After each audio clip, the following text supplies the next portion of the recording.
All right, so I just quickly wanted to talk about Tony Ferguson a little bit, right? Because he's had a very interesting last 3 or 4 weeks as a UFC fighter.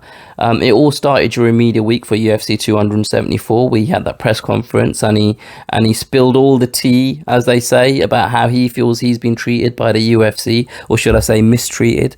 And then he had that fight with Michael Chandler, where he was brutally knocked out. Let's just call it as it is. He was brutally knocked out, but people kind of gave him a lot of credit for the way in which he fought, especially in the first couple of minutes of the first round. I even heard some people say we saw shades of the old vintage Tony Ferguson during that period of the fight.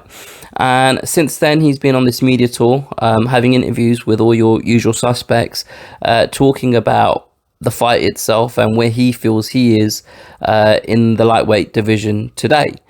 And I struggle to see things from his point of view, and I struggle to feel encouraged the way I've heard other people in the MMA community be encouraged by Tony Ferguson of late. Now, before I explain what I've just said there, I feel like it's important for me to say that I'm a big fan of Tony Ferguson. I've really enjoyed his career, and I have the utmost respect for what he achieved, especially during that undefeated streak that he went on. Just the entertainment he provided and the action-packed fights he was in. I believe he genuinely was one of the top two lightweights in the world at that point in his career. And a part of me kind of feels bad for saying the stuff that I'm about to say, but I feel like it's important to acknowledge that Tony Ferguson was once a great fighter. And that's kind of where the problem lies in my eyes. Because since the fight, what I've heard Tony Ferguson say, and I've not really heard anyone address the performance itself for what I believe are the negatives of the performance. Because what I saw against Michael Chandler, and again, this is just my opinion, and I'm open to be proved wrong in this. What I saw was Tony Ferguson fighting in the same way in which he fought when he was at his peak, when he was in his prime. And to me, that was a Tony Ferguson that didn't necessarily have a game plan, a specific game plan for a specific opponent, because he was so confident in his ability in all of the different disciplines within the sport. And he was a guy that fought on the front foot, that was very attacking, a guy that took risks and chances, a guy that was fast and able to close distance very quickly and able to get his shots off very quickly. And he was always moving. So when he did get hit, which was very often, it wasn't a strike that knocked him out, right? And I feel as though he hasn't changed his style of fighting, and his physical attributes have declined. So now when he tries to fight in that same manner, which is what we saw against Michael Chandler, his body wasn't able to sustain the style of fight he was trying to implement. So even though he managed to hurt Michael Chandler, or I don't know if he hurt him, he knocked him down though. Even though he was able to land a telling blow, let's just put it that way, it didn't even feel like the old Michael Chandler to me at that point. He looks to me just a slower version, a kind of older, more fragile version of what he was in his prime. And I don't feel like I've seen anyone kind of point this out. Now, like I say, I'm happy to be wrong if I'm wrong, but this is just what my eyes are seeing, right? From, if I compare the way he fought against Michael Chandler, or the way he looked, I should say, against Michael Chandler, to the Tony Ferguson that, for, I don't know, for argument's sake, fought Lando Venata. Lando Venata is a guy that repeatedly hurt Tony Ferguson. That was an action-packed fight. That was a fight where Lando Venata was relatively unknown. I had never heard of him, and he came in at late notice, and that was back in 2016. We're now in 2022, so that was 6 years ago, as people keep emailing me. Apologies for that. And I just don't know why. If someone has said this, fair play. I just haven't heard anyone say that Tony Ferguson needs to change his style of fighting at this point, because he can't be this gung-ho, all-out attacking man that steps into the octagon that believes that he can win this fight in any area of the sport. Right now, I feel as though some of the reason why people are giving him credit and are kind of complimenting him on the fight against Michael Chandler is because obviously he's had a very difficult period over the last couple of years, ever since he lost to Justin Gaethje. And I think people have long enough memories to recognize just how good Tony Ferguson once was. And I feel people like myself feel sorry. I feel bad saying this, but feel sorry for Tony Ferguson and trying to find positives in what to me is a negative situation. And the reason why I feel like this is a negative situation is because the way I've heard him speak in these interviews that he's been doing over the last 3 or 4 days is he sounds like a man that hasn't recognized the decline in his physical attributes. He hasn't recognized that age is catching up to him and he's not the same fighter that he once was. And a huge red flag to me is when he talks about his past performances against Charles Oliveira, for example. He attributes that loss to the fact that he didn't do any jiu-jitsu in the lead up to that fight, during the training camp for that fight. When he talks about his loss to Justin Gaethje, he was taking positives out of the fact that he didn't give up, he didn't quit. Which is fine, you know, you have to find a way to maintain your levels of motivation and confidence and all of that stuff. But to me, it feels as though he needs to get real with himself. And I don't feel as though he's a man that has a team around him that is able to have a honest conversation with him. Now, let's not forget, like when Tony Ferguson was at his peak, he was known as this kind of ninja. I remember Joe Rogan and Eddie Bravo talking about how he trains like a demon. He's always on the go. He goes up to Big Bear. He builds his own training facility from scratch. He picks his team that he trains with, blah, blah, blah, etc. That was something that Tony Ferguson has been touching on in recent interviews. And that same method of training and that same kind of ideology that Tony Ferguson had, that he was getting a lot of compliments for 4 or 5 years ago, is the same thing that Tony Ferguson is now looking back at and saying, oh, I feel like I need a team around me. I feel like I've gone as far as I can, being the leader of my own camp and bringing people in to help me train for specific fights. I need a team around me. But the problem that I foresee is Tony Ferguson is a man that, to me, and again, I may be wrong, I feel as though he suffers from delusions of grandeur. What I mean by that is, it's clear for all of us to see, this is a quirky individual. He's a man that operates beyond the realms of social norms. His thought process is different to the average human being, and that is probably what has got him to the levels he got to when he was in his prime.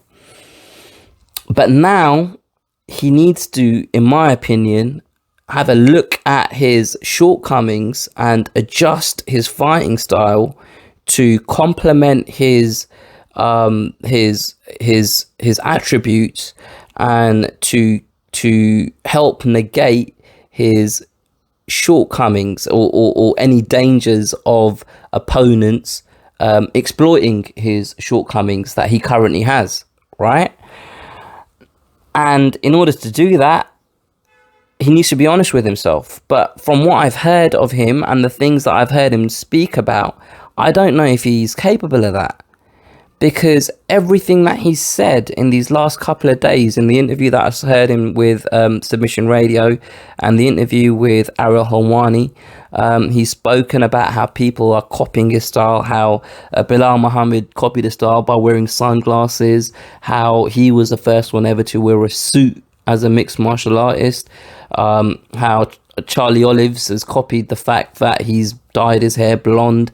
Like, he feels as though he's kind of in a place that he's so far ahead of the rest of the pack, and he has amassed all of this knowledge and understanding of the sport that, to me, it feels like it will be difficult for a coach, a trainer, to sit him down and say, oh, by the way, Tony, you need to sort this out, or we need to look at this, or you know what, when you were younger, you could do A, B, and C, and you can't do A, B, and C as well as you once did. So what we're going to do is make these changes to help you to not get hit the way you've been getting hit recently.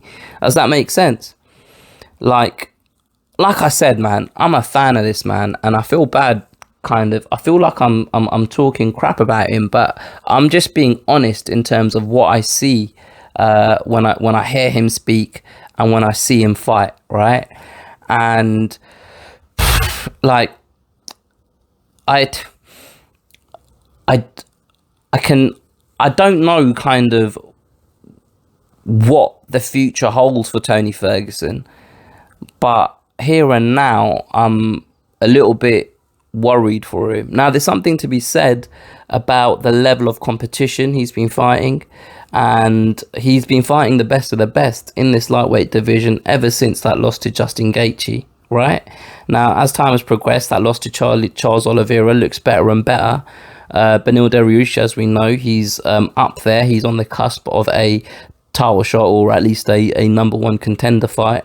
And Michael Chandler, we know, is a guy that I feel like the jury is still out on him, but he has had very, very entertaining fights, and he had his moments against Justin Gaethje and Oliveira. So you have to give him his credit there, right?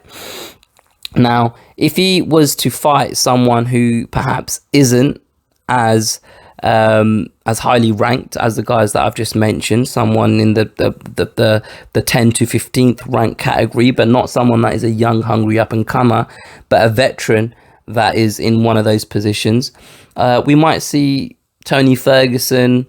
We might see a more positive performance from Tony Ferguson. But I suppose the fundamental point that I'm trying to make is I feel as though he needs to change the way he fights to give himself the best opportunity of winning fights in the UFC. And I suppose the kind of bigger picture in all of this, and the problem in all of this is in the pre-fight press conference where he went at the UFC, no holds barred, and since then where he's been talking about his issues with Paradigm Sports Management and the conflict of interest in the fact that they were managing Conor McGregor at the same time as they were managing him, and how he felt they were taking deals away from himself, and Conor McGregor was getting the benefits for offers that were coming in for Tony Ferguson.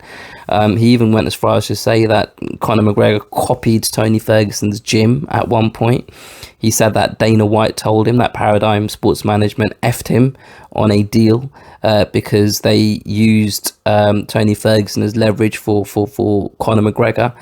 Apparently, there's going to be a court case about all of this stuff. Now, I struggle to take everything that Tony Ferguson says on face value. I take everything that he says with a pinch of salt because, like I said earlier on in this video, I feel as though he does struggle with delusions of grandeur. And I don't know whether he, like, to me, right, it feels as though Tony Ferguson is the center of Tony Ferguson's universe. So every kind of thought that he has, it's with him as the focal point. So where he's trying to evaluate or analyze the behavior of other people around him, rather than trying to do that objectively, he just can't help but do it subjectively, and it always comes back to him, and that thought is always a positive thought to himself. An example of that is Bilal Muhammad. He copied me because he wears sunglasses. Like, Tony Ferguson wasn't the first person ever to wear sunglasses. Charles Oliveira, he dyed his hair blonde. Like, a lot of people dye their hair blonde. Like, I seriously doubt Charles Oliveira was sitting at home one day watching highlights of Tony Ferguson, and he thought to himself, you know what, I'm going to go and get a bottle of bleach and change the colour on my hair because Tony Ferguson did that 6 or 7 years ago. But I digress. So the point I was going to make is, like, Tony Ferguson was in this disgruntled position, this place in life prior to his fight at UFC 274. And it boils down to the UFC and the treatment of fighters in general, right? Because I remember there was a period in time when Conor McGregor had risen to prominence, and he was the guy in the division. And there was almost this counter attack by some fighters on the roster because there was Conor McGregor out there talking about money, and then there was some fighters that were there talking about, oh, I want my money fight. Tyron Woodley is a prime example about someone that decided that he had done enough to warrant a money fight for him, right? And then there was this group of fighters that were like, no, I'm going to shut up and fight. I'm going to do my job. I'm going to shut up and fight, and I'm going to prove that I'm the best, and almost shunned the financial side of the game and talked about how they just want to be the best and the money will come. And I feel as though Tony Ferguson was a guy that was in that category, trying to do as much as he can to please the powers that be.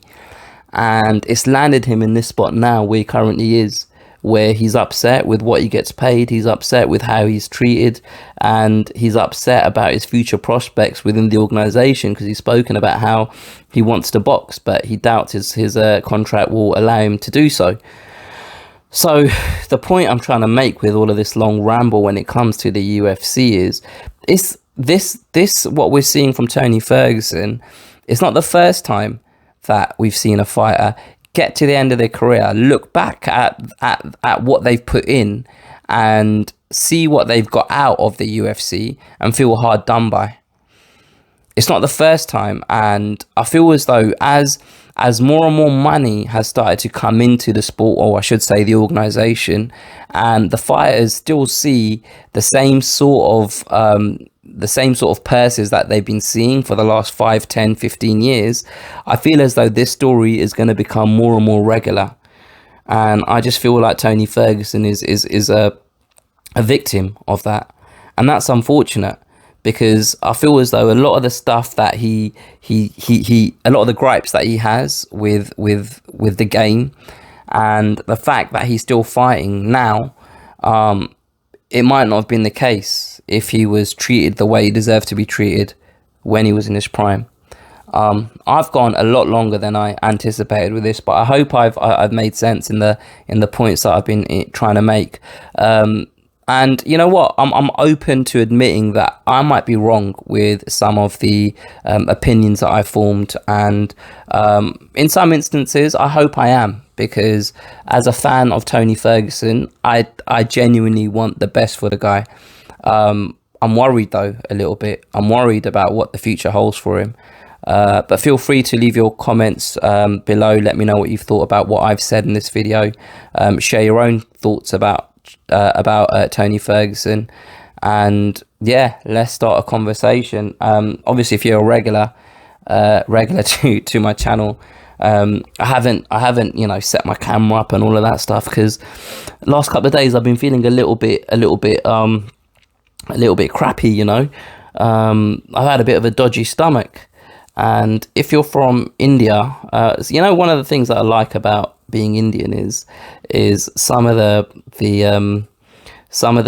phrases that are used by Indian people in English, but it means something different. And I'll give you an example. So I've got a dodgy stomach, and if you're Indian, if I say to you loose motion, that basically means you got the shits. But in England, no one says, oh, loose motion. Do you know what I mean?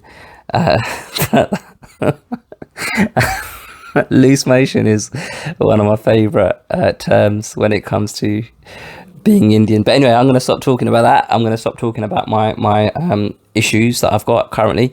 But aside from that, feel free to leave a comments, like, share, subscribe, all of that stuff. I'll catch you guys next time.